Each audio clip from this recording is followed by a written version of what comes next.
সোণাৰীত বুজন পৰিমাণৰ ড্ৰাগছসহ 2 সৰবৰাহকাৰী আটক। চৰাইদেউ জিলাৰ সোণাৰী আৰক্ষী থানাৰ অন্তৰ্গত ভোজুস্থিত জিলা শিক্ষা প্ৰতিষ্ঠানলৈ সোমোৱা পথত বুজন পৰিমাণৰ ড্ৰাগছসহ 2 সৰবৰাহকাৰীক আটক কৰিলে আৰক্ষীয়ে। গোপন সূত্ৰৰ তথ্যৰ ভিত্তিত অভিযান চলাই সোণাৰী আৰক্ষীয়ে জব্দ কৰে বুজন পৰিমাণৰ ড্ৰাগছ।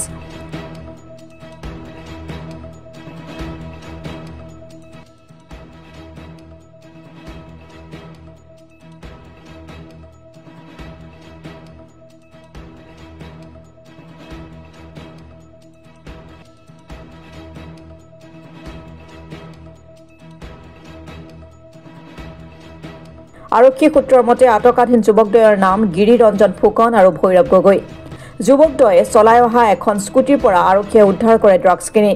অধিক তথ্যৰ বাবে সোণাৰী আৰক্ষীয়ে সোধা পোছা অব্যাহত ৰাখিছে।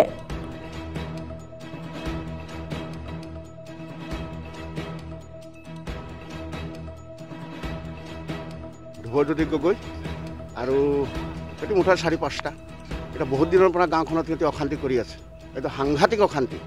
গতিকে আজি ধৰা হ'ল 14টা টেমা পালে আৰু 2টামান আছে এতিয়াও। গতিকে আজি ধৰা হ'ল। বহুত পুলিচে কষ্ট কৰি ধৰিলে, আমি বহুত দিন জনালোঁ। খেদি খেদি ধৰিছে আৰক্ষী। আৰু আছে 14টা টেমা পাইছে। সেইচব পাইছে অলপ। আৰু সেইবিলাকে পাইছে 4জনক। 2জনক ধৰিছে, 2জনক আৰু 3জনমান আছে এতিয়াও পলাতক হৈ আছে। এইটো ইয়াতে তিনিআলিত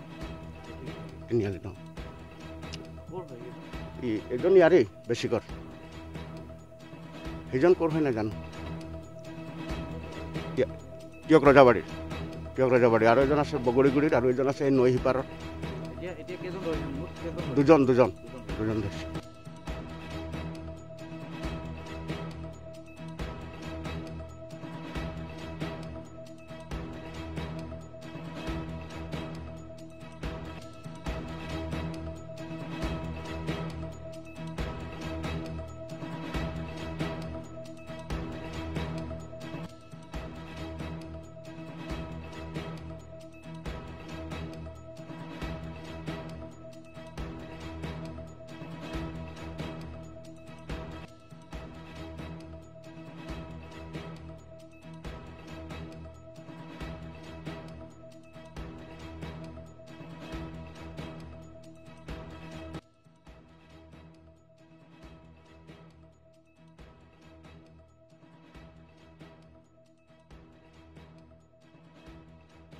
হাপেখাতিৰ পৰা ৰাজীৱ কলিতা ৰিপৰ্ট অসম টুডে।